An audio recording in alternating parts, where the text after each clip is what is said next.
To get to your own style, start with copying other styles. And then at some point move beyond the mere copying of many different styles and take the elements you like the most and turn it into your own thing. And with this far too sincere and helpful thought, hello and welcome everybody to the AWKWARDCast, ANY and Keyframe, Roundabout Random Dribble. And today with us, a very motivated and energetic looking Solar Flare. Hello Solar and welcome to the show. I have half a voice and half a mind to tell you to shut the fuck up. This is a great start. I'm already loving this. It's great for you to be here, Solar. So who are you? What do you do? And why should we care? Then again, knowing something about your line of work means we should care a little bit. First off, you know who I am. Yeah, but maybe not the viewers. Yeah, I know. I'm just fucking around. Anyways. I like this spirit. I don't do anything in this fandom, well, not very much. I watch the show, I listen to people talk about it. Most of the time, I'm just the guy that hangs around and people seem to like for whatever fucking reason. Keyframe, also, you did tell him that this is a pony-neutral cast, right? Yes, but this is all. But he is something that transcends ponies. He is our friend. I know, but he's like talking like the show. The show. Hey, he's not saying what show. It's just the show with a capital T and a capital S. Exactly. The show. I mean, nowadays the show can be My Hero Academia. The show can be looking at Solar. Oh my God! There was actually a film called The Show. So we're all just fans of the 2017 satirical drama The Show. With Josh Duhamel. Jesus Christ. But yeah, to continue the answer to the question, yes, you are a friend of ours, and how would you describe your role in the circle of friends? Why should we care? Why you are? Because every time I meet one of you fuckers in real life, I about break your spines. He is known for his massive hugs and his suplexes into tears. I suplexed Kichi into the bed. It was pretty funny. Ooh. He suplexed me into the pool at BrodyCon 2 years ago, multiple times, and I swear that pool day was. I almost died like 5 times, and it was either by Solar and John suplexing me or Max trying to drown me. Well, I suplexed Eleonora too before I realized she couldn't swim, and then I had to go out there and drag her back out. Oops. But yeah, in my defense, I tried to drown everybody that day. So, but yeah. Anyway, Solar, besides losing your voice, how was your week? Any funny stories? What's going on in your life, except the part that we all three share, I assume? Yeah, well, the thing that happened with all three of us is we all went to Will and Katie's wedding last week, so that was a lot of fun. Me and John almost threw Keyframe into a pool. I say almost. We had no intention of actually doing it, but God, it was funny to watch. And apparently Keyframe can't tell the difference between me and her actual boyfriend, so that's also funny. Oh shit! Oh yeah, this is the role that Solar fills. He's Golden Fox's clone. I'm his doppelganger. I mean, in all fairness, because here's the thing: when I first met Solar in 2016 BC, was it BC at 2016? Yes, I think it was 2017. No, 17, right? It was 17 because this year I wasn't. Okay, so last year at BrodyCon, and so the thing was that Solar, we were at one evening at a dinner, celebrating the many achievements of the Keyframe. And in the booth behind me was said Solar Flare. And I was just minding my own business, and suddenly I'm like, huh? How's Golden Fox behind me? He wasn't he in front of me a moment ago? I'm like, holy shit, no. Oh my god, this is Solar. They really sound alike. Yeah, because keep in mind, we were at a booth at Hard Rock, and it was Max, me, and then on the other side was Stardust and Brett. And so it's like he's just getting stereo golden noises. And now we're getting Solar Stomach. Yeah. But like, But yeah, so it's the shades. It's the only reason people can't tell me apart. Hey, master code. Yeah, right. But at the wedding, they were like, I'm just sitting there, and I'm tired. I'm walking in heels all day, in a dress. But like, and they were like, "Hey, asshole." Yeah, a few assholes, and we're just going, for the sake of anonymity, we're going to call them Cracks, Michai, and Borin. They were like, they were like, "Hey, sit here. We're going to put Solar and Golden behind you, and you have to guess who's who." And I guessed wrong. And I'm gonna contribute to that I was a very tired little key at that moment, and I'm just like, It didn't help that the first thing I had to tell them apart was their burps. That was pretty good, actually. Yeah, but did anything else happen to you after? Oh, you have an exciting story of returning home from the wedding. I missed my fucking plane, and I had to shell out $300 to get a new flight. So yeah, that was really exciting. How many of our friends just miss planes? Yeah. But Bliss didn't miss her plane because she had like an extra hour, but me, I missed mine because I got there like 40 minutes to spare, and I had to shit through like 90 hoops in order to get to my gate, and apparently they already left like 5 minutes ahead of time when I got there. So I was like, all right, that's cool. I'm just gonna blow $300 fucking dollars. LAX is a fun place to miss your flight.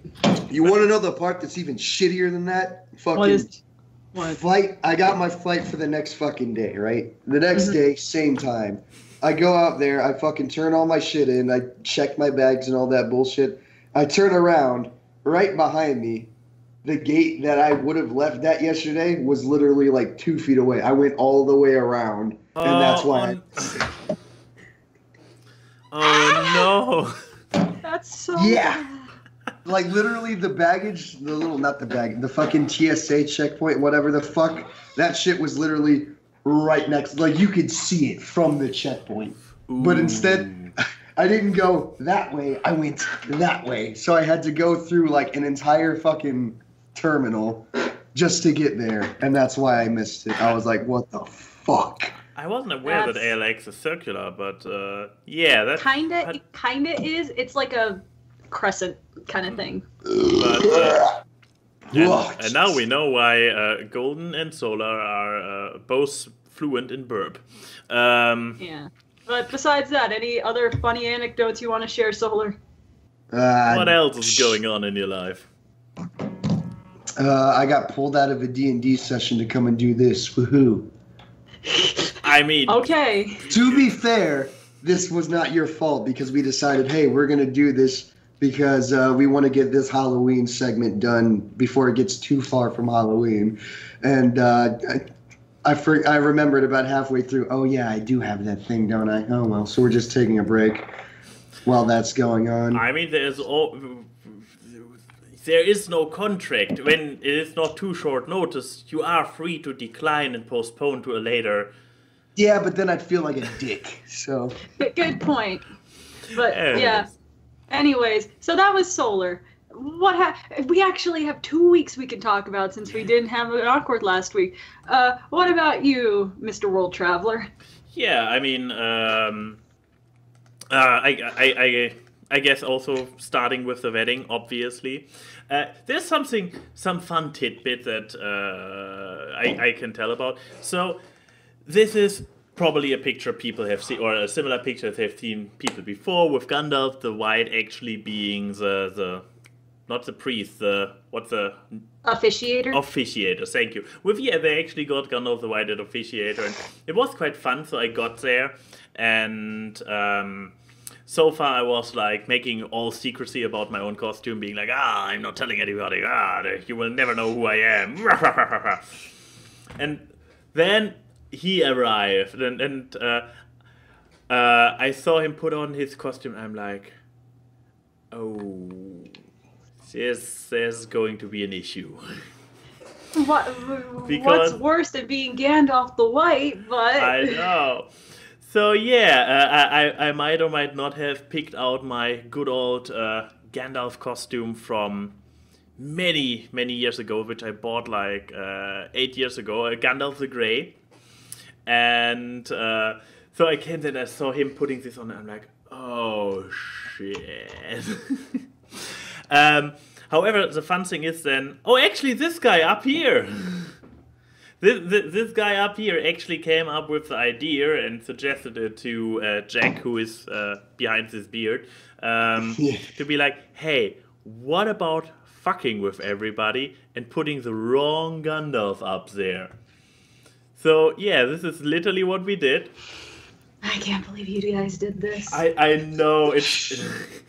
Yeah, you could see the moment. Yes, I'm like, you can see the moment where Keyframe realized something is off. Because I couldn't get a good angle where I was at, because I'm all the way at the edge, and all I see is hat and beard, and I didn't know what he was dressed up as. So I was like, did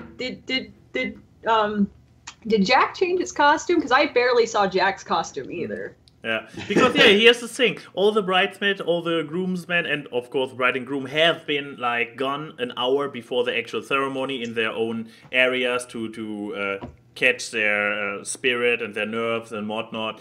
And as I said before, I made a big secret out of my costume because I was like, hey, in this costume I might actually be able to fool people who I am. And so, it started like with me standing up there instead of the Gandalf the White. And so Will came up there with all his groomsmen. Nobody knew about it, but they all looked like, okay, just stood there. Nobody even asked me what I was doing there. Nobody gave me a second glance. They were all like completely fine with the fact that the wrong Gandalf was standing there up there with them.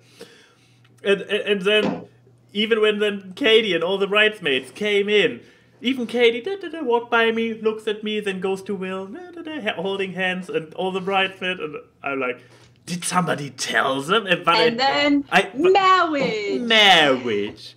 Marriage is what brings us together here. Whatever. I never saw the movie in English. And then he fell over and his hat fell off. And you could see, if people recorded, you could see me kind of being like, I know that blonde towhead. And it's like... You can actually hear in some recordings me go, oh my lord. And Emily is in front of me. Emily is Blissy's name. Yeah. Emily's like laughing at me because she's like, you didn't realize that was him? And I was like, no. And then we continued on with the wedding. You didn't recognize his fucking voice? I realized something was up, but then I was like, wait, that can't be. Even at someone's wedding. No, guy. That was the thing too. Is like I almost didn't recognize him, except for he came up to me and he was like Golden Fox. I'm like, okay, motherfucker. Like it was the voice that tipped me. I was like, all right, I see who the fuck it is. Anyways, but then I had a very, very interesting flight back. I'm not sure. I mean, in the past, I was crapping on Condor for providing shitty flights. Then I recall my one flight with American Airlines. No clue why I never caught that one again, which was very pleasant.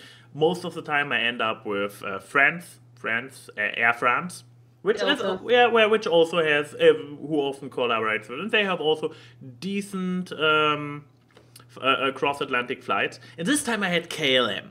On the flight there, it was again Air France, but on the way back it was KLM, which was a new experience for me. So first of all, their cross-Atlantic flights are amazing. So they are like technology-wise probably five years ahead or something of all the Air France machines. So the screen has a far better resolution, the controls are better, a far better selection movie-wise. So I was like,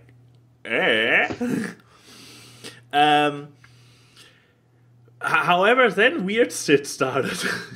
So at LAX, I arrived there with plenty of with like good 2 hours of time. There was a delay before but we woke up in the morning and he was like, my flight's delayed by an hour and 25 minutes. I'm like, okay. Let's call Kichi, who was our driver, like, Kichi, come an hour later, come 2 hours later. When did we order that? Yeah, like, come later, we have a lot extra time. The flight doesn't go out until, I don't know.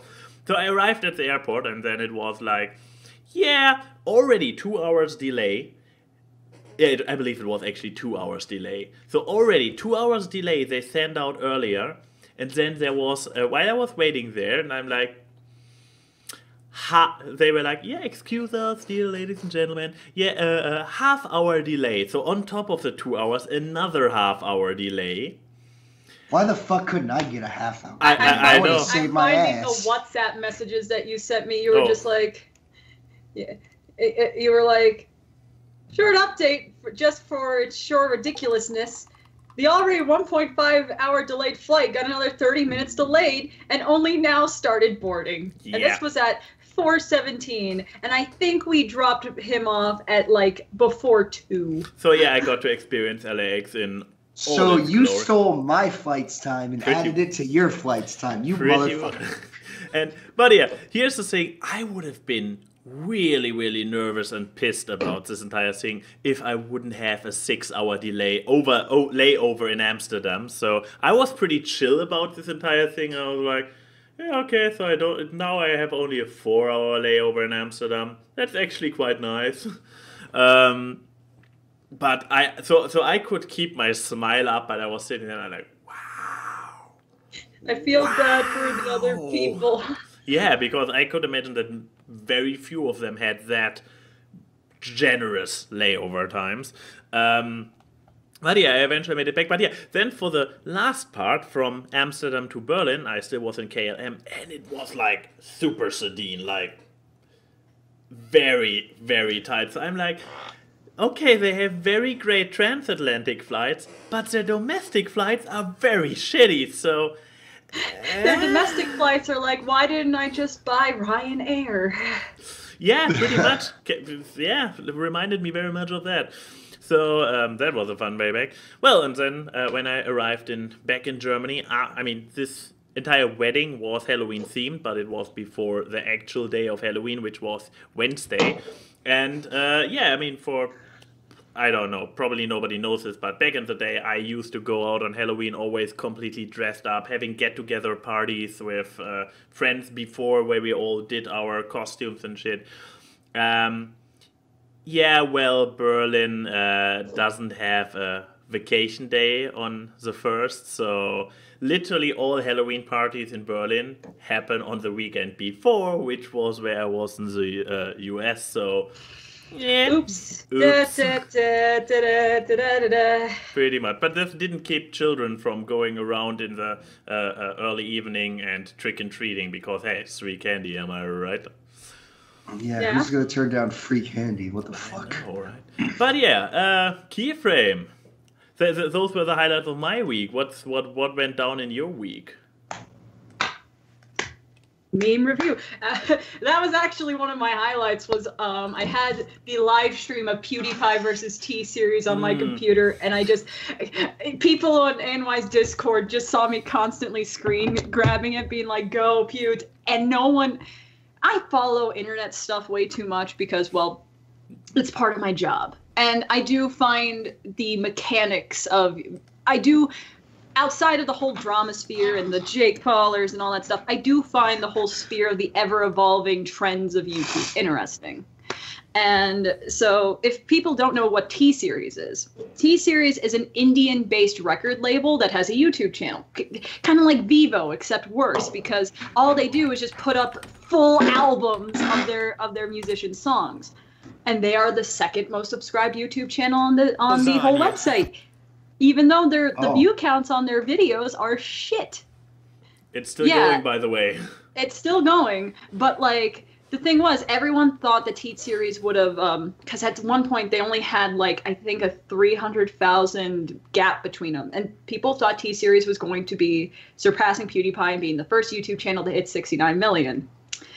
Until, which was great, a YouTube channel named Mr. Beast, and Mr. Beast is a rich fucker.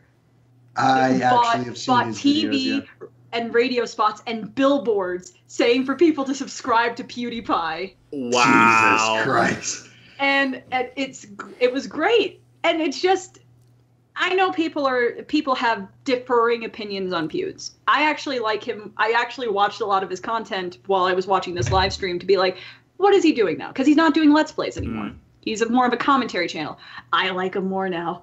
I actually like his personality a lot more now, and it's also just nice to see people rally together to, in this era where YouTube has become more and more corporate, where you see like the highest view. We actually talked about this in an Uber on our way to like breakfast one of the days for the wedding.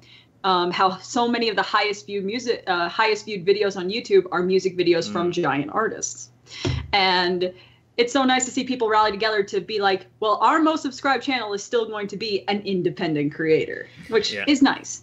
But besides that, my week was the wedding. Me and Golden Fox picked this man up from the airport, and we got to just experience Golden yelling at his phone for like a half hour. Oh yeah, this was amazing. He had his GPS on the phone. And we're having a conversation, and the GPS doesn't know you're having a conversation, and he just keeps yelling at the phone to shut up, and we're just like, I'm doing it. But yeah, and then we experienced the dumbest sushi in the world. Oh god, yeah, I never posted this tweet, didn't I? Okay, yeah, so we're in the hotel, and I was like, hey, do you want dinner? Because, well, he landed around dinner time, and he was on a plane for hours. And he's like, yeah, let's get some sushi. And I ordered sushi off Postmates. This sushi looked like ice cream cones made out of seaweed. Look at this shit. Yeah, that's a California roll and a spicy tuna roll right there. Yeah, literally like ice cones. Yeah, we held it in our hands, eating it. This isn't sushi. Yeah, it was weird. It was so... We were just like, this is ridiculous. We still ate it, but it was ridiculous.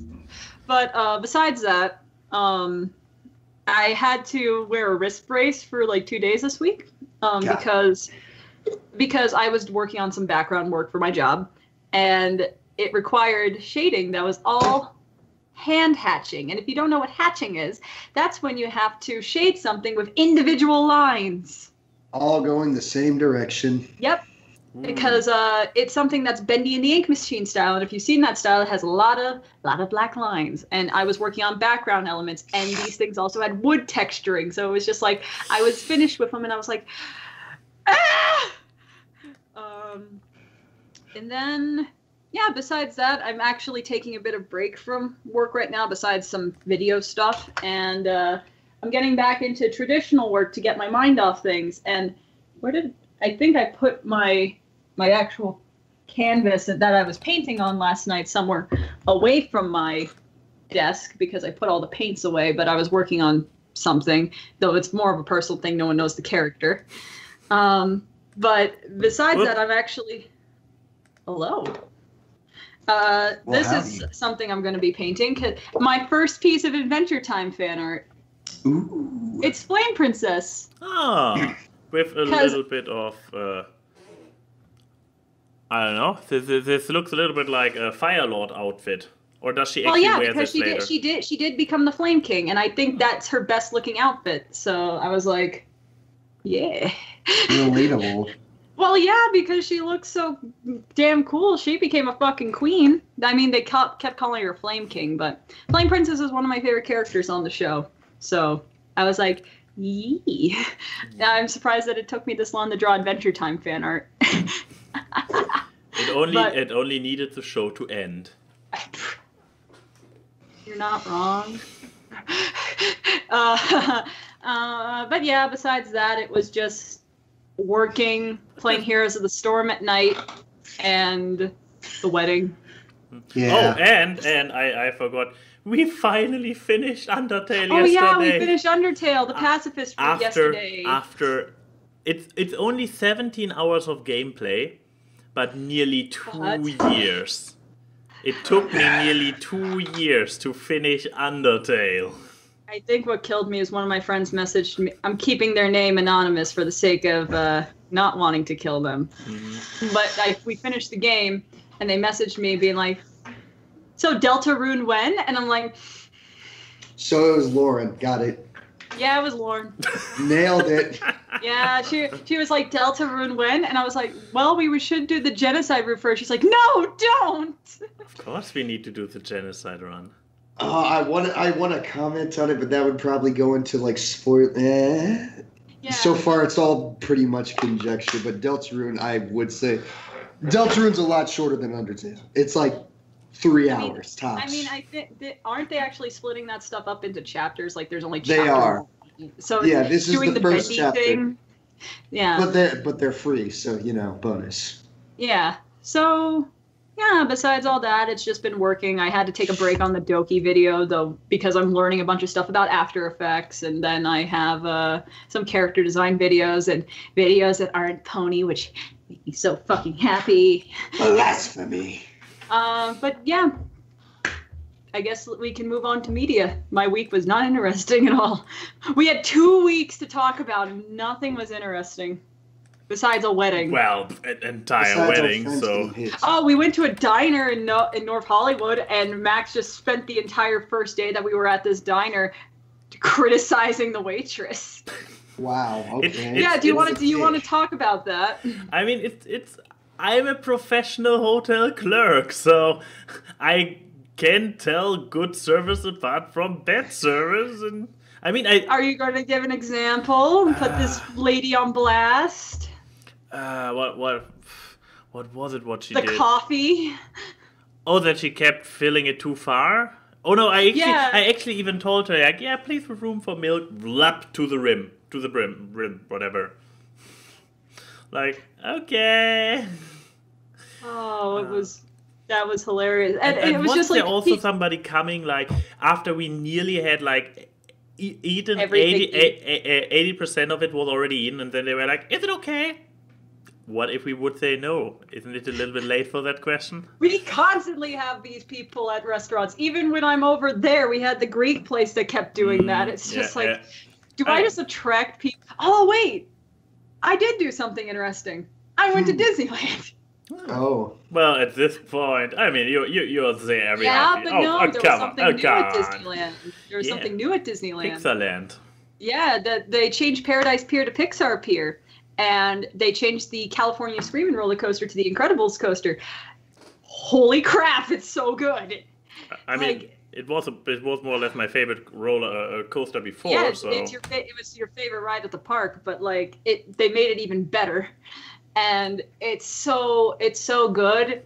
I love it so much. We didn't ride it at night, though, because we left before the sun went down. But I heard that it's great at night because they've added so many lights and stuff. And I feel like they made it faster. Like, it was so good. And I would imagine it's the inclusion of the lights that makes it appear faster, but I've never been on it, so could be maybe. We also went on the Guardians ride twice. And...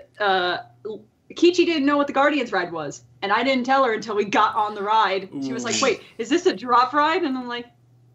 Yeah. Eva. Yeah, so does she not like being dropped suddenly? Oh, no, she liked it. That's why we went on it again.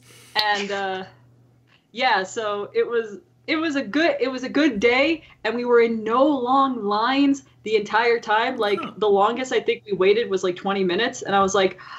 Today is a good day. I realized something. Kichi shares my fucking fear of swing rides, like the swings that everyone makes fun of me for. Oh, and it's for the exact same reason. You're being held up by 2 thin chains. What makes you think that there wasn't a fat guy that weakened the chains before you went on? Well, and the chain was going to break in mid-air and get flung into the fucking water. Because if the fat guy was on it, it probably would have broken on him and not you. You don't know my luck or lack thereof. You reminded me, though, one other interesting thing we did was we took 5 people to the little mall area that was by the Mikado. And it was me, Josh Scorcher, John, Joey, and Riley. And we all did this. They had this little VR center there. We all paid like $40, and we did this thing called Nicodemus, Demon of Evanishment. It was like this VR haunted house puzzle solving type shit. That was pretty cool. But like the main highlight of that was actually because we had to split our group up because it was only 4 people at a time. So me, Josh, and John went through, and then Joey and Riley went through after us. the main fun of it was basically after we got out, we were all winding down. We're like, yeah, that was really fucking cool. Holy shit, I want to do that again. And we're just hearing this high-pitched screaming throughout the entire thing. I'm like, I'm pretty sure that's Riley. We turn around and we see Riley. He's in like the little last area, and like where the VR ends. Some kind of jump scare. And yeah, no, they're like the VR ends if you didn't do all the shit, which I know for a fact we didn't do all the shit right, and I know for a fact Riley and Joey didn't do all the shit right because it's a lot to take in your first time. So what happens is you get jump scared, like the demon jumps out at you and he grabs you and he's like, ah, and fucking. So we're all watching Riley. He's like, okay, so I think we're in the final room, and then we just hear the highest pitched scream, like, holy shit. Like, sounded like a woman getting shanked in the kneecaps by a midget. Like, Jesus Christ. This sounds like That's a very such a specific kind of scream. I know, right? Is this taking inspiration from our discussion of the Leprechaun movies during the pre-show? It might be. I don't know. But it was just so loud and so high-pitched, and all three of us were just on the floor fucking dying. But it was Sola, I take it this is this kind of room where you have a VR headset, but you run completely free around, and the entire environment is built. And when you interact, it's like the Star Wars one, but a haunted house. Because it's like you put on a vest that has like a CPU on the back, so it can load all the shit. Okay, we gotta go to this haunted house. I just want to say, because we have been at the Star Wars thing in downtown Disney, and it was amazing. The Star Wars one is a lot of fun. I did that one too. Oh yes, and where was this one again? This one is it was in LA. It was hang on, let me just anyway, while he's looking that up, there was one other thing that happened this week. Oh boy. And that is I went to the gym, and not the gym I normally go to. I went to a Planet Fitness, so it had a lot more weights. My muscles still fucking hurt, but because I was like, you know what I'm gonna do? I'm just gonna go to every weight thing and do like 30 reps each. So, and that was so I did like 15 different kinds of weights, and then 30 reps on each. So you can do the math there. And then I went to the leg press thing and did 150 leg presses, and did this crunch thing where you pull yourself up in the air and did 75 of those. And Kichi was just kind of looking at me like, oh, this is a bad idea. Yeah. And then the next day I was like, I got up to stand and I felt my thighs and ass being like, what are you doing? Why are you moving? But it's like, I'm like, but it's like, I'm going to continue doing it because I discovered a great fact about Germany this week. Because when we were hanging out in Hollywood, we were talking about my birthday, and I wanted to go to Fantasialand. Oh, yeah. And we were like, yeah, we're going to do that. That's going to be great. Then we discovered Fantasialand is closed in March. Not only that, entire month. Every theme park is closed for the entire month of March in Germany. Apparently. And I was like, oh. So yeah, the place that we went to was the Glendale Galleria, and I know the place. Yeah, the little exhibit area was called The Void. Yeah. Yeah, it was a lot of fun. It was really cool. Yeah, but then I discovered a place that was 2 hours away from Berlin that is basically, if you've ever seen the movie Biodome, they've made a giant version of it without Pauly Shore, because it has like a full rainforest and beach inside of it, and you can take hot air balloons in it. And I just kind of messaged Max at 3 a.m. being like, hey, do you know you have a rainforest 2 hours outside of your city? And he was like, what? No? And he thought I meant a rainforest cafe, like the restaurant. Yeah, and I was like, why would this be so far outside? And then I messaged him and he was like, oh, you meant an actual rainforest. Yeah. So yeah, I'm like, oh, now I have to wear a bathing suit in March. Happens. Time to get shredded. But yeah, that was my week. So stuff did happen. Yeah. It's not very interesting. But yeah, we talked about my media. Yes, our week's very long. So let's move on to the media. Yeah, so the media I'm going to talk about is a newish channel called Nercity. And they are a very interesting channel in that they are kind of like commentary.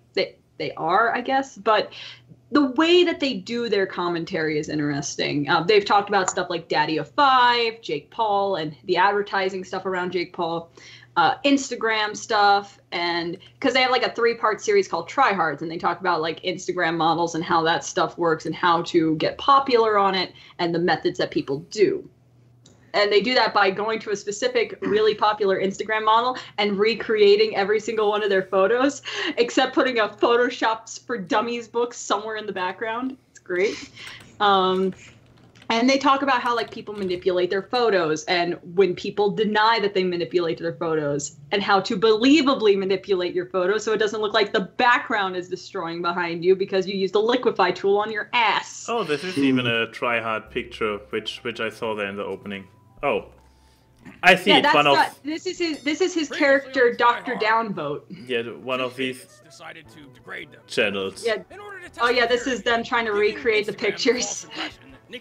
And they had to buy stuff like things to make the butt look bigger, eventually going to like Photoshop and all that stuff, and the lengths that they went to, like going on a vacation so they could take the pictures in exotic locations.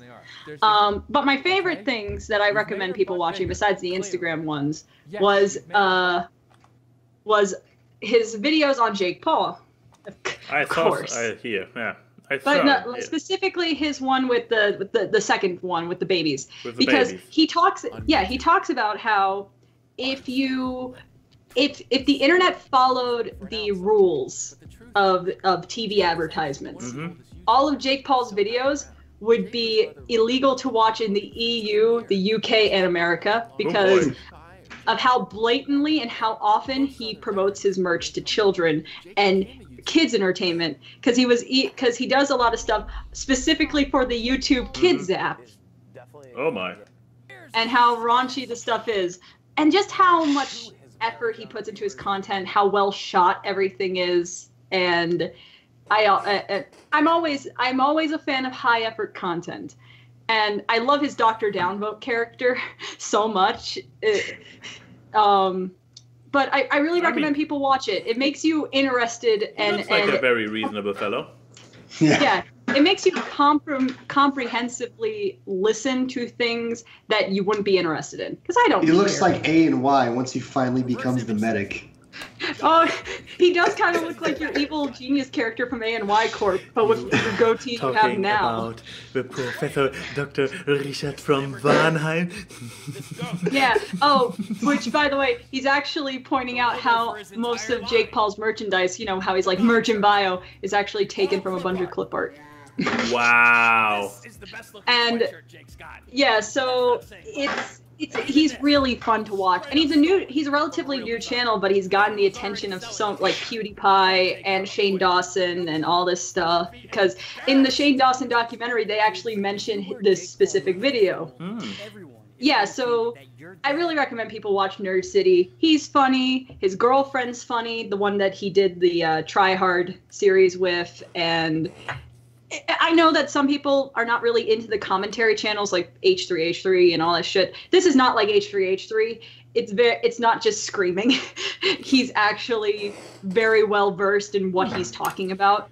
Let's do the thing that I always forget to do. Actually put something on my watch later list. Because we had a lot of interesting YouTube stuff over the last few episodes of the show, and I forgot to bookmark them all. Yeah, my videos that I would recommend people watch as your first videos into him is the Jake Paul videos, the Daddy of Five series, and the 3-part Tryhard series, and his one about one purely comedy based, because I really like the guest stars he had in it, is I think it's like this YouTuber is destroying cities, and it's about Tana Mongeau photoshopping, and he got this YouTuber named Drew Gooden, who's another commentary channel, and he green screened him into all of Tana's pictures, being like, I have to file you a citation. You're destroying this Paul bearing because like the support beams that are behind Tana are like bent because of her photoshopping. Jesus Christ. Oh yeah, and the I guess the other video that I really like is the Thought Patrol about Sniper Wolf.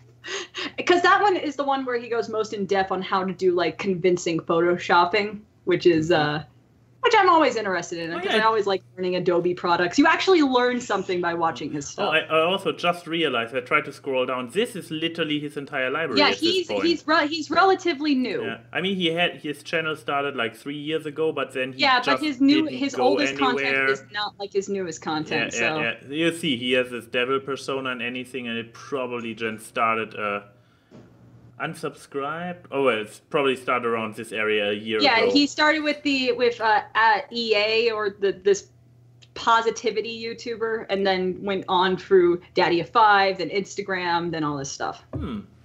So I can't wait to see where he goes. He's already at 500,000, and I really hope he becomes one of those bigger commentary channels because I really like his stuff. I have to check him out first before I might come to a similar solution.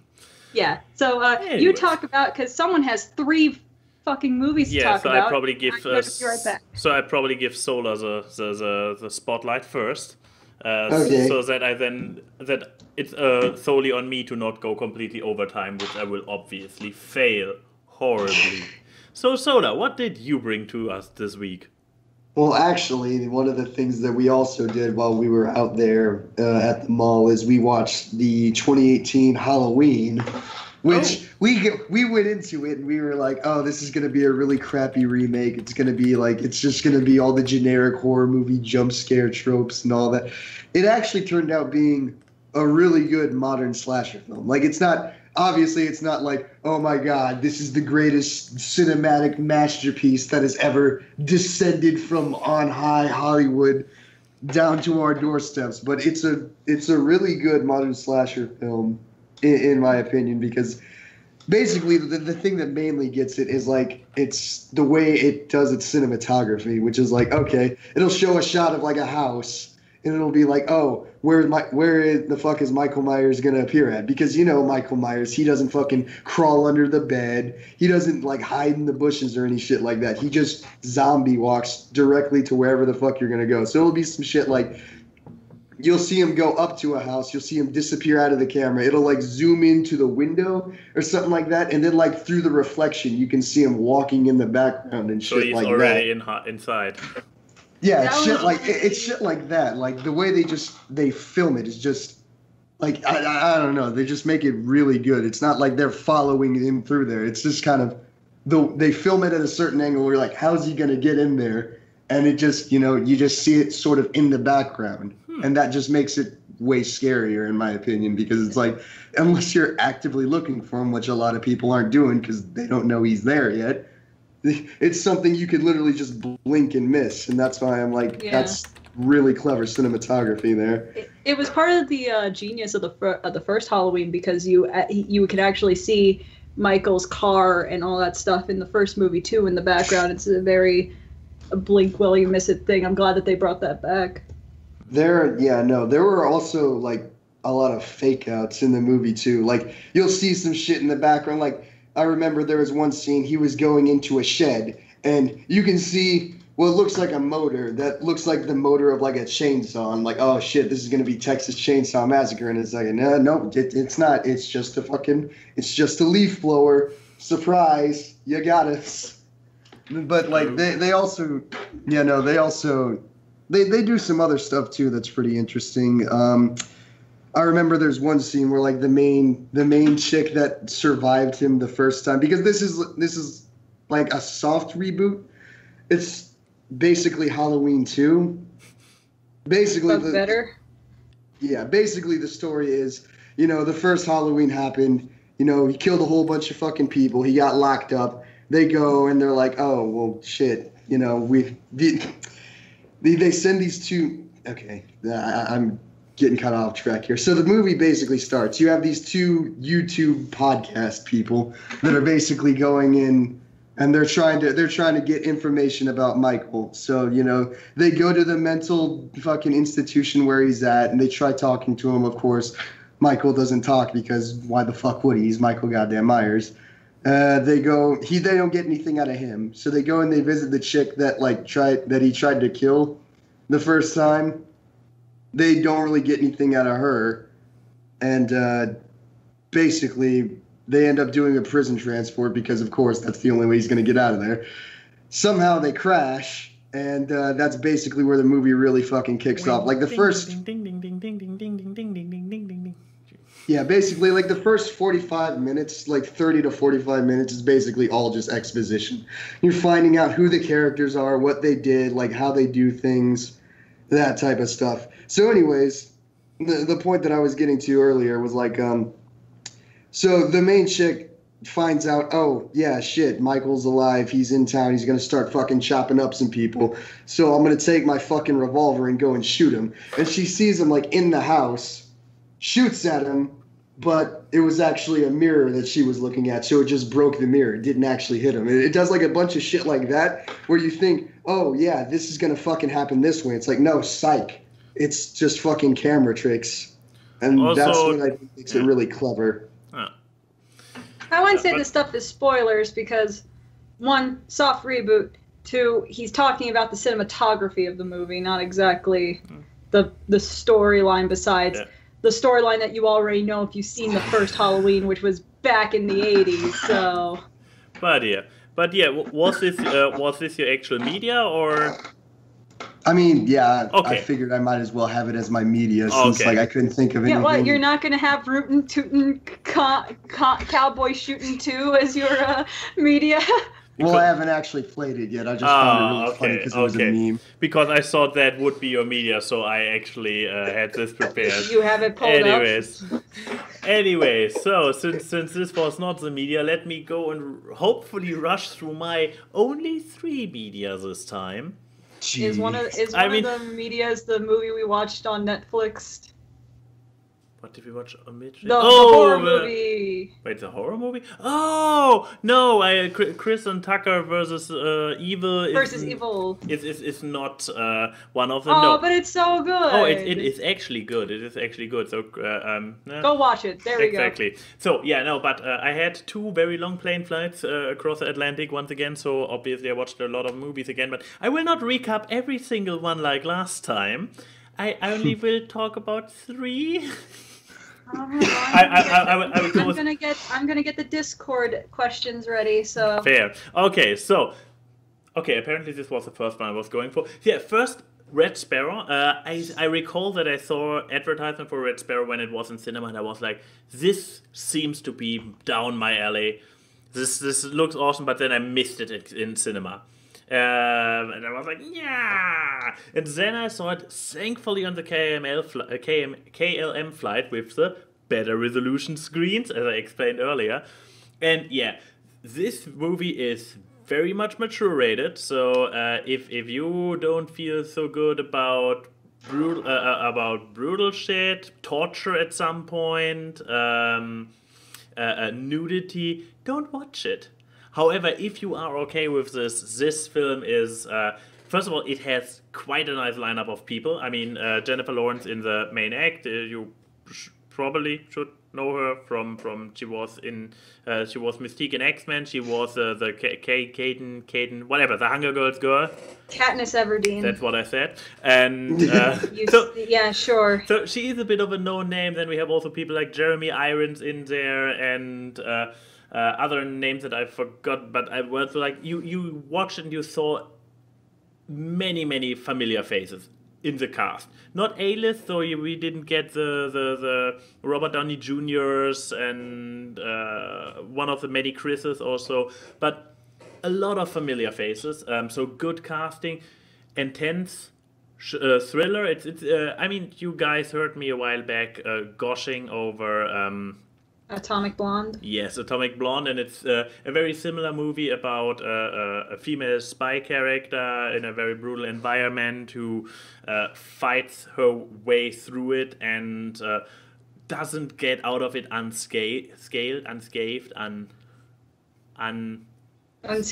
Huh, so I already got it right. Yeah, you got it right the first time. Yay!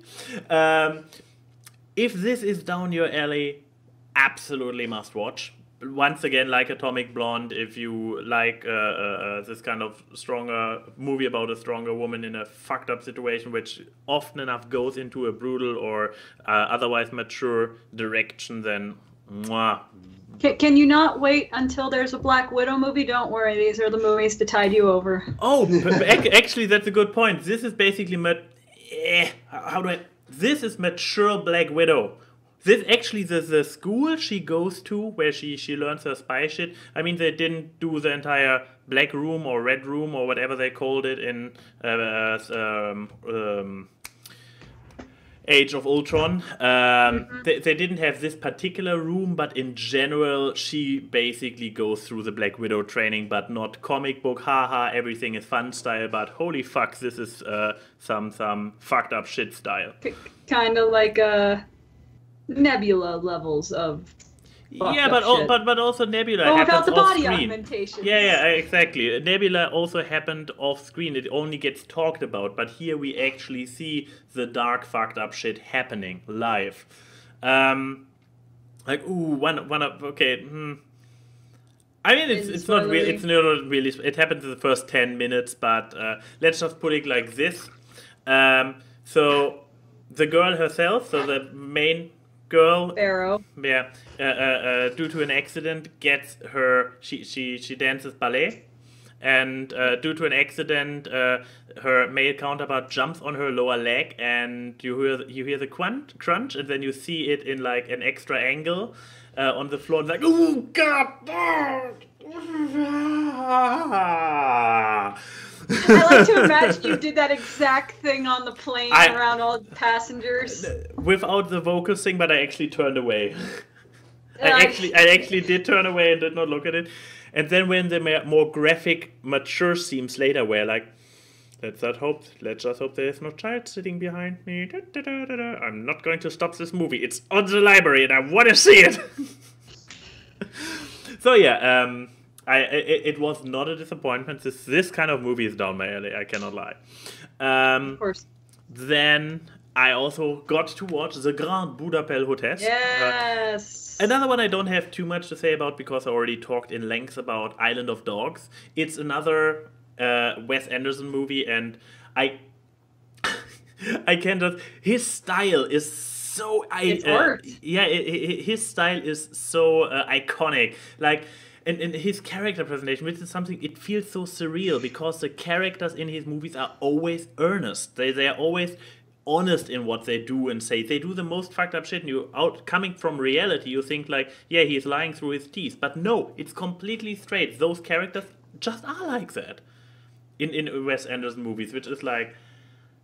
His style and his character writing is so quirky, it almost gets to a level of cliche, but it's so genuine that it's not cliche. Exactly, and it's so surreal because it comes from a real hunt, and then they are standing there in the middle. I don't want to spoil, but it's if you have seen.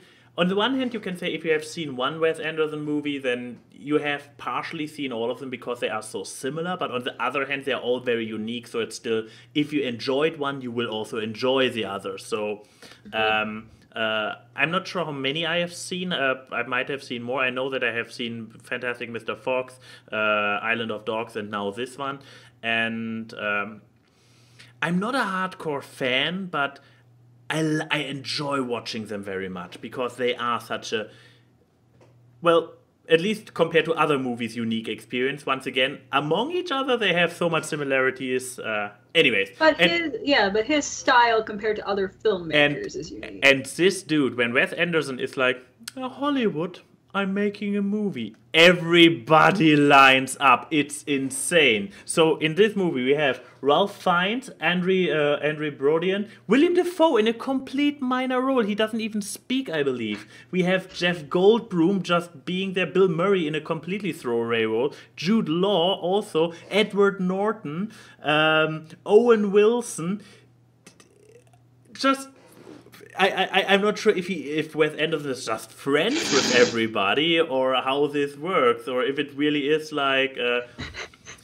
I feel like Wes Anderson has a contract with Bill Murray that Bill Murray has to be in every fucking movie. This might be a thing. Bill Murray might actually be like a personal friend or something, but with this immense assortment of names, he just in super minor roles at parts. It's amazing. So it's impressive for that alone. But I believe his other movies are not with the animated movies, you cannot tell this easily, but he also has a big star lineup for his animated his stop motion movies.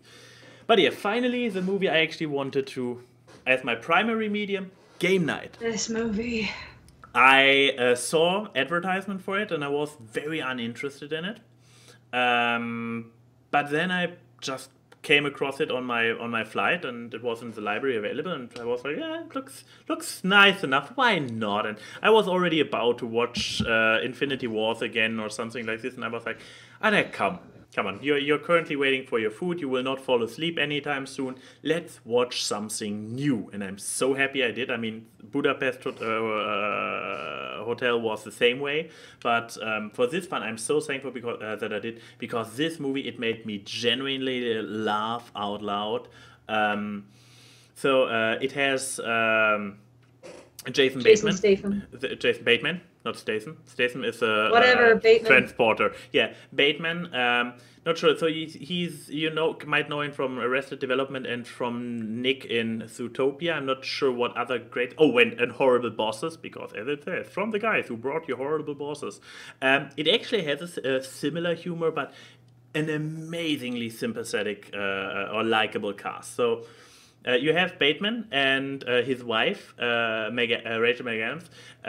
She is also played amazingly. She's also pretty cute in the movie, and they played amazingly.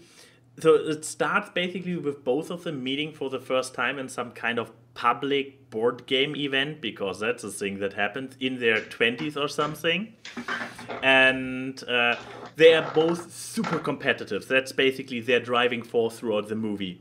Both super competitive, and they basically end up screaming at each other like the answer for some kind of quiz. Next shot, I'm not sure if the next shot is already the marriage, but then they have a marriage, and you see them in their marriage outfit like making weird movements, and you hear "Don't Stop Me Now" playing.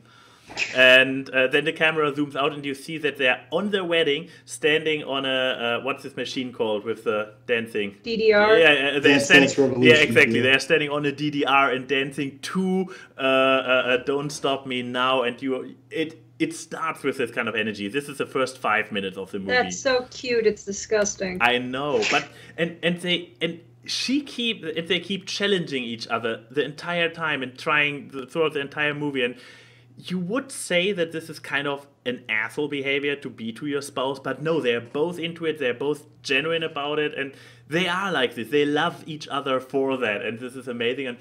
And then everything, as I said, Horrible Bosses, everything turns a little bit fucked up. Because, there's a reason why there's a gun and blood spatters on this cover. That's probably all I can say. I did tell you one part of the story, didn't I? Some kind of anecdotal part about it. About his brother. Yeah, but what was it? What did it was how the brother's better at him than everything, and he has a super big inferiority complex, and even the wife is like, well, yeah, your brother is more handsome than you. Oh yeah, this is. And then there's a scene where I think they go into a club or something, and he's like, we're looking for my brother. He's like me, but more handsome. Well, yeah. I wouldn't put it like that. Yeah, he describes himself like, yeah, he looks a little bit like me, but a stronger chin and a lower hairline, and so generally more you. So, yeah. But yeah, an amazing dynamic between those two characters, amazing dynamic between the entire cast. Then there's also not Matt Damon in the movie. I called him that because when he appeared, I was the entire time like, is this Matt Damon in some kind of very sick makeup? No. You show me a picture of the guy. Yeah, it does look like Matt Damon. Yes, and generally funny movie. The idea behind it is good. I would highly recommend it just in general. I was amazed by it. It flew under my radar before, but after watching it, I really, really enjoyed it. And now I cannot. It's too spoilery. There's one beautiful moment, but it's too spoilery. It's too far to the end. Let's just say they also are self-aware enough to have certain. They are very self-aware and actually bring a little bit of humanity when something some kind of trope thing happens, they actually react in a way where it's like, oh, they are not action heroes. I mean, they most definitely are not. They actually react very human to it, which once again makes it. While the movie itself is not the greatest invention ever, it is kind of special in its own way. 2 thumbs up. Watch this shit. Game night is great. And with that, we move on to question time. It's the Q&A. And we had one question that someone sent us last week when we were off. And so Jammy Jamser, our only Twitter asker, says, if you could pick between the ability to always find something you need immediately or always be able to find your destination without GPS/directions, which would you choose and why? So either be a bloodhound or always knowing where you are. Like to the point of latitude and longitude and all that, and coordinate points and all that shit. Find whatever I need so I can always find the GPS. Boom. Yeah, that's a good point. Yeah, that was also for me when I read the question. It was pretty like, yeah, I just use a GPS, but finding stuff is actually a lot more difficult. So I would also obviously go for the stuff and use a GPS for longer roads. I need it anyway. So, you know what?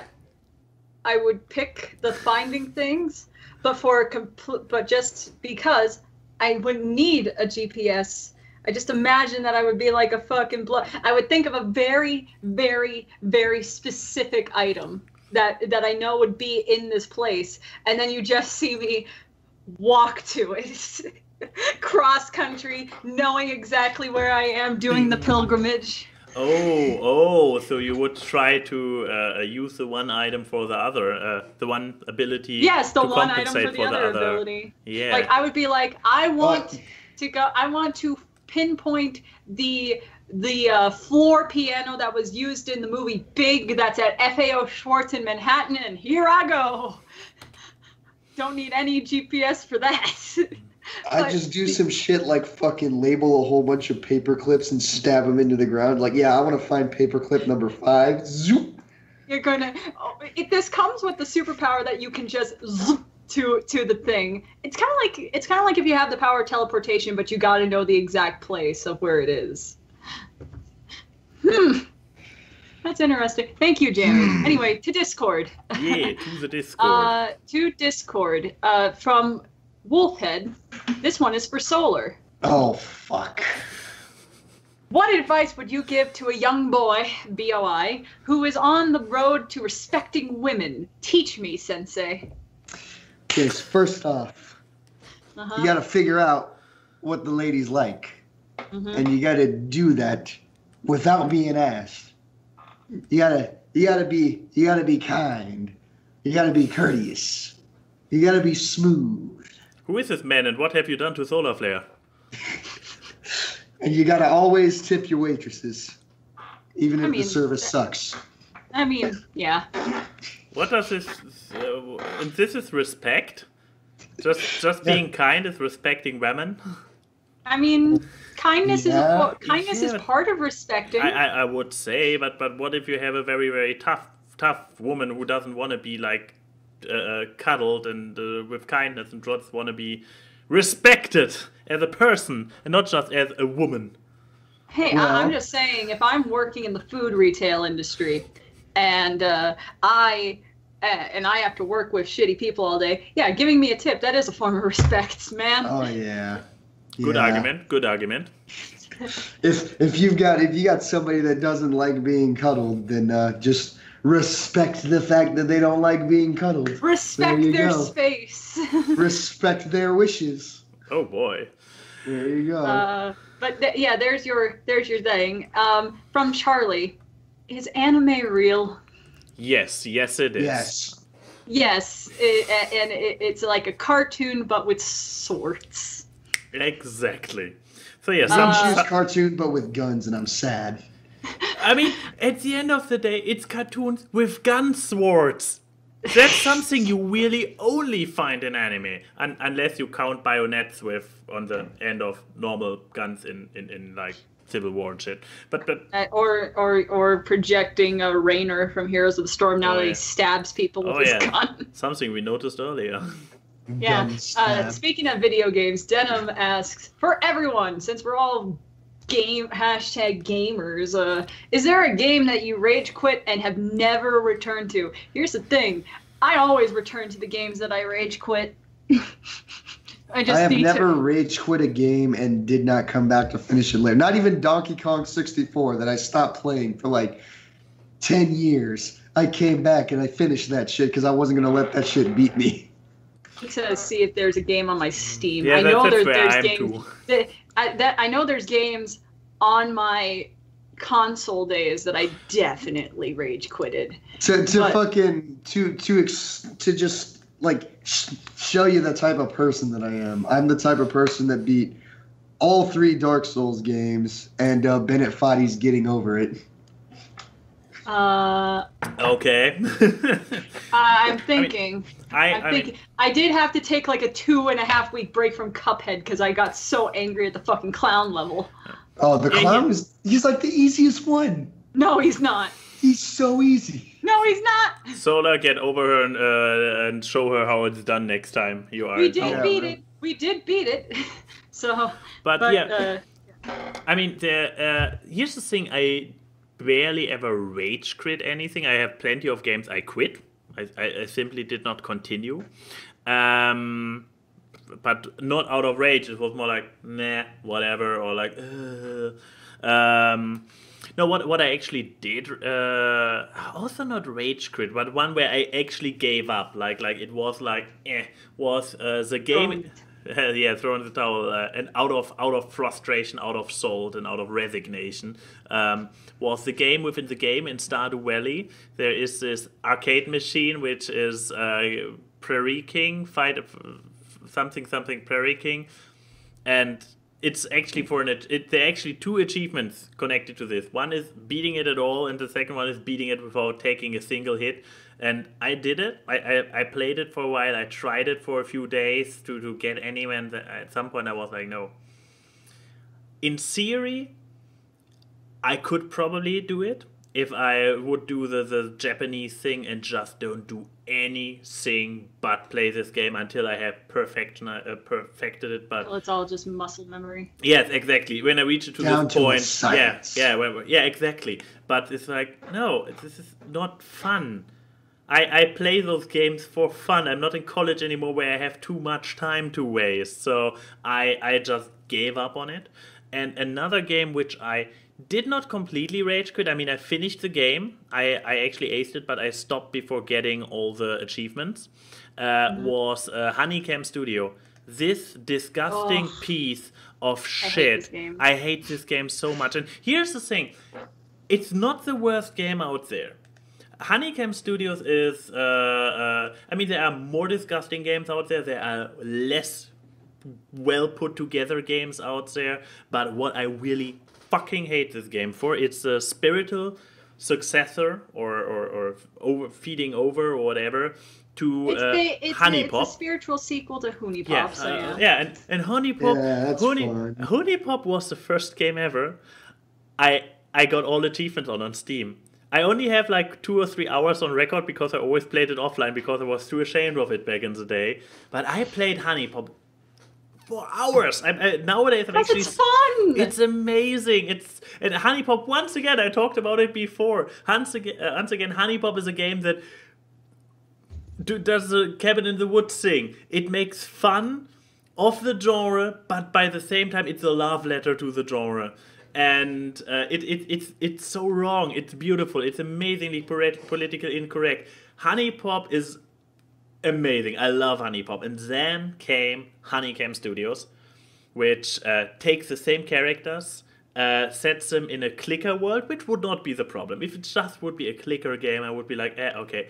But while Honey Pop always is borderline on the edge of being tongue-in-cheek versus being tongue-in-cheek crude humor. No. I would still be fine if it would just be that. No, but being It's Honey Pop. Okay, to explain Honey Pop. In Honey Pop, the first item you get is basically a tracking device with which you can track where women currently are at. That when after you met them, so a total stalker device, which is so wrong on so many levels. But the game is tongue in cheek about it, and the game is like, yeah, this is fucked up, but we are rolling with it all the way through. We double down on the shitness. It's amazing. But then we get Honeycam Studio, where literally every girl is a prostitute, where you whore them out. They first start just as webcam girls, then you literally build bordels and whore them out. What made Honey Pop ingenious was writing. There was writing and everything was voiced over. From all the characters that make reappearances, only one is allowed to talk. Like more than like lines. And you got it. Yeah, pretty much single lines. This was all they carried over from the other characters who had personality and depth and quirks. Nothing left, except for this one character, the tutorial character or the guide character. Yeah, from the first game is now there as a human, as a frustrated human. And she only has like a handful of lines, and she is now absolutely mean-spirited. Like, she was a bitch in the original game, but in this one she's super mean-spirited. And one of the things is, you have to buy items and shit. Yeah. And one of the items is condoms, so that way your girls don't get STDs will kill them or make them sick. But the thing is, if you want to get the fucking biggest achievement and make the most money, you have to basically spend the least you can, which means they are basically encouraging you to let these girls get sick. I mean, I needed suffer. No, and there is an achievement to collect all STDs in a single playthrough, and I was like, wow, this is not politically incorrect anymore. This is just sick. I out of principle, out of angry determination, because Jesse played it so fucking badly. Yes, because Jesse Cox played this game, and I was so angry at his Let's Play. I bought the game, and I played it 1.5 times to figure it out, and then I played it all the way through and got the biggest trophy you can get, and then I was like, fuck this shit, and never looked back. But this game that didn't make me rage quit, because I finished it on high level, but yeah, it made me rage and then drop it and hate and I mean, I didn't get all the achievements, and it would be easy enough, but I'm too disgusted to pick up this game again. I remember the game that made me rage quit, and it was back when I was a child, and it's the one game that I've never picked up again. Oh boy. What do you got? It's a Scooby-Doo GameCube game. That sets the tone already. Let me explain. Is it the Scooby-Doo Cyber Chase game? No, first of all, that was PlayStation. PlayStation, and I finished that game even though it is not good. There was the one where you had to fight the fucking T-Rex with the pies, and that was fucking stupid. Yeah, but no, there was 3 Scooby-Doo GameCube games that I think were also on the PS2. Whatever I played this one. This one's Night of 100 Frights. That was fun. Then there was Mystery Mayhem. That was fun. But then there was a game called Scooby-Doo Unmasked, which was the 3rd game in this kind of little franchise. First of all, the entire in all the other games, it was basically platforming and stealth games and puzzles, and you got to be Scooby and Shaggy, and that was fun. Here, Shaggy's reduced to being a kiosk guy to give you power-ups, and what you have to do is essentially you're Scooby, and you have to put on costumes that give you superpowers, and it's the worst platforming. Nothing is conducive. I kept getting lost, and the entire mechanic of the game of getting costumes and powers were so fucking stupid. And I got to one stage, and I remember I was like, I think I must have been 9 years old when I played this game. And I got to the second to last level, and I just hated it so much. And I kept losing to the boss battle because their hitbox was so inconsistent that you could hit the same spot 3 times, and only one will ever hit. And every time you hit them, you got hurt too. Oh, lovely. So what? It was so fucking bad. I just remember I played the game. I played this boss for maybe 2 days. Okay, apparently this is not the boss because Scooby just defeated him. Yeah, I can't remember which boss it was. I just remember it was like the second to last boss. I played him. I kept trying, and I was just like, and I liked 100% games. I like to get all these things, and apparently, you know, I beat him. Mm-hmm. I didn't collect everything. There was one thing still hidden, no. and I just sat there, and you can't go back. And I just sat there, and I turned off the GameCube, put the game back in its box, and just put it on the highest shelf, like, no. And I've never played it since. A Scooby game I didn't finish. Yeah. That says something about how bad this fucking game is. Because I owned every Scooby game on PC, PlayStation, GameCube. I owned everything. And some of these games were fucking awful. But I finished them. This was the exception. I remember also, the apparently PC one. Vault Boy's in this game. I don't know why, but yeah, that's my answer. Anyway, let's see. Starflash asks, "What's your favorite thing to do to relax?" What's relaxing? Play video games. I'm tempted to almost throw you in a pool again. That was pretty relaxing. But yeah, I play Heroes of the Storm to relax. Same. Yeah, for me it's probably also down. It's Heroes of the Storm I like playing, but when it's really like complete relaxing, somewhere down the lanes of a video game that requires less focus and concentration, I would say, and probably having a Netflix show on the second screen running, which at the end of the day is actually not relaxing for your brain, but I got used to it. You're overstimulating it to the point of numbness. That's what you're doing. And let's see. I think we have time for one more question. Derek DeBroni asked thoughts on about the latest Nintendo Direct, which I guess was the Smash Brothers Direct, where they've... It's where everyone fucking died. Yeah, that whole meme where everyone gets hit by the gold lasers and get fucking vaporized. That's from the new... AKA, it's Kirby's Tuesday. Yeah, because if you don't know, the person who made Smash Brothers was also the creator of Kirby. Kirby was their first major creation for Nintendo. So, of course, Kirby was the only one who survived in the director trailer. Because Kirby is the best Nintendo character, and you can fight me. No one hates Kirby. Well, that's because it's true. Out of all the fucking scenarios that Nintendo characters have been in, even on the terms of like fucking Samus, Kirby has been the one that has come out on top of literally apocalyptic world-ending events. I mean, consistent. Kirby!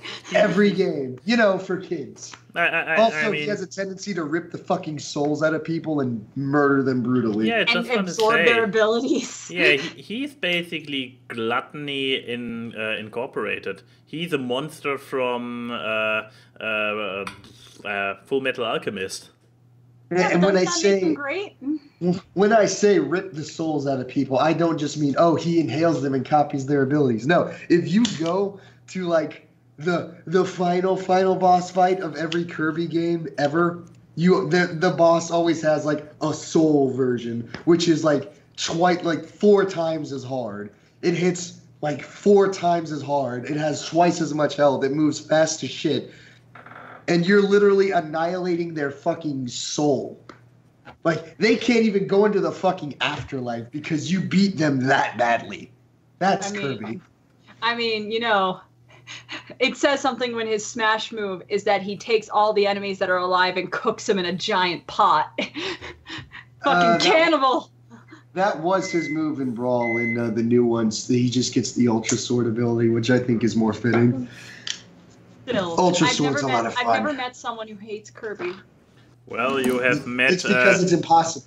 Well, there's Kellis Derain in the chat who hates Kirby. Oh, that's a chat person. They don't exist. Yeah, who the fuck is that? Who the fuck is that goon? Well, let's just say this. Does anyone in this call hate Kirby? Nope.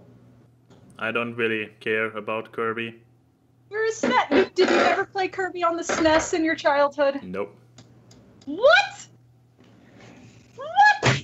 Nope. How How dare you? I played Mega Man and Zelda and a little bit of Mario. But I never played any Kirby game, period.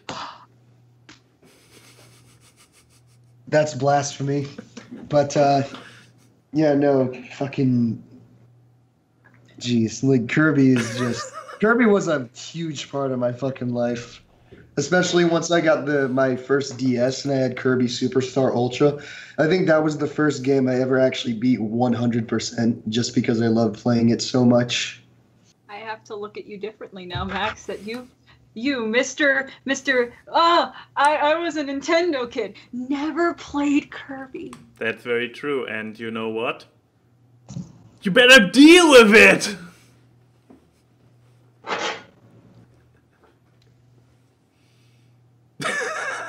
Hey, Solar, how did that make you feel? I can't hear him. I'm too busy blocking out the haters. Both of you make me feel so awkward. A and Y and Key say hi to the people in the chat. The meme I've seen on this live stream and talk about random crap. It's time for AWKWARDcast.